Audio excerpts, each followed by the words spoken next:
Okay, now let's look at how to generate these association rules.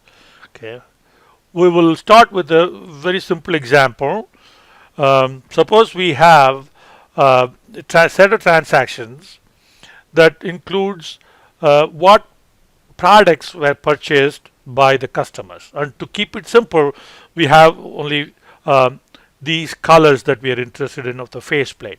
So the first transaction was for red, white, and green faceplates. The second person bought white and orange. Third person bought white and blue, and so on. So these are the items that were bought together. Okay, so transaction 1, 2, there are only 10 transactions, so we can go through the computations in full and understand the concepts. So your first transaction supports several rules such as if red, then white. So if a red faceplate is purchased, then so is a white one. So here red and white are there in the transaction. So if red was purchased, white was also purchased. If white, then red. So that's the reverse. If white was purchased, then red. So that is another rule that we can write. Or since there are 3 items, you can take 2 together on the one side and 1 on the other side, or 1 on the first side and 2 on the other side. So if red and white, then green. Or you can even say if green, then red and white. So like that, there are several more rules are possible. So again, the rule terminology. So if the condition is called antecedent and the result is called the consequent. Antecedent and consequence, like we already discussed this, are disjoint item sets. Okay. So now item set is a particular term used for a set of products. So we're going to be talking about lots of item sets now. So item sets that are present in the customer transaction. So it's items that are present in customer transactions. So now let's see what are the item sets that are available in these transactions. So we're going to we'll take each transaction and break it down into its constituent parts of different sizes. So we have red, white, blue, green, orange, yellow. So these are individual, taken one at a time. So these are item sets with one product at a time that occurs in at least one transaction here. Then we can do 2 at a time. So we can have red and white, right? Red and green, and then white and green. White and green is here. And then white and orange, white and blue, then red and white, red and orange, white and orange we already got there. So and so on, keep going like that. So unique sets.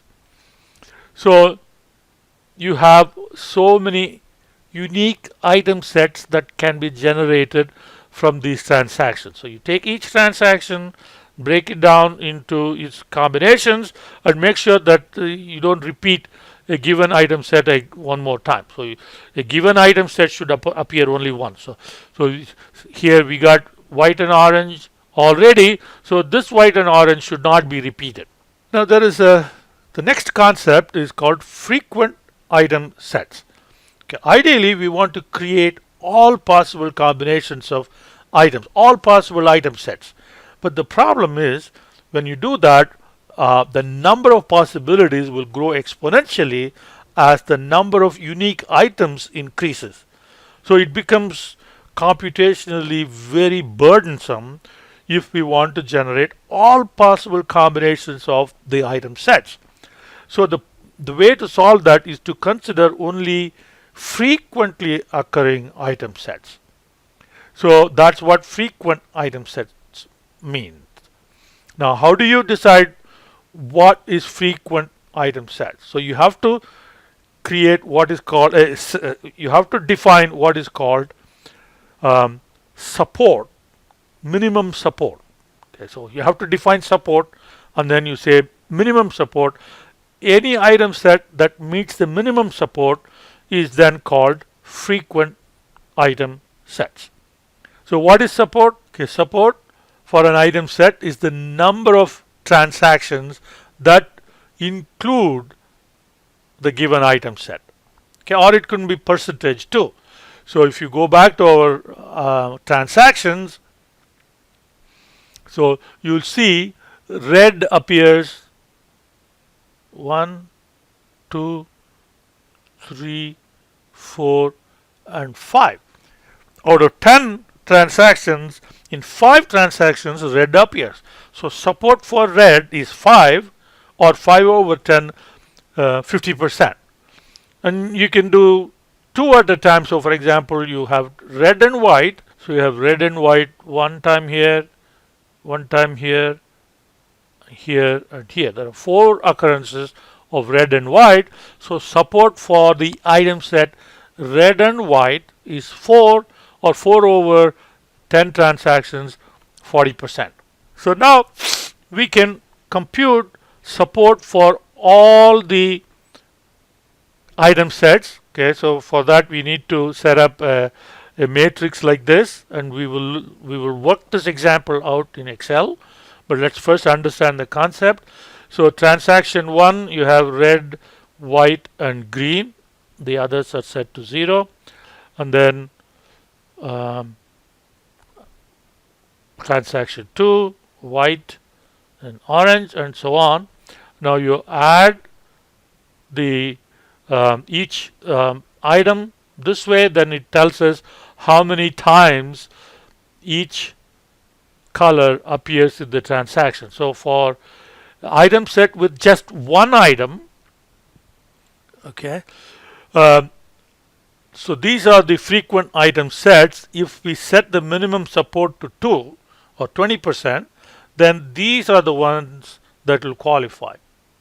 We'll drop this because this has too few support. The support is not enough.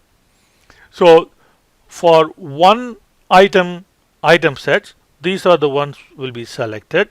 Now we have to repeat this computation for 2 item sets, and again consider only those item sets that meet the 20% minimum requirement. So these are the sets then that meet the minimum requirement of 20%. So these are the frequent item sets. So support for the item sets are given here. So for red, and these are the 1 item sets, and then 2 item sets, and then 3 item sets. So these are the ones that have passed. Okay, we started out with so many item sets, of which only these meet our minimum criterion. So these are the ones that are selected, and we are going to use these sets to develop our rules.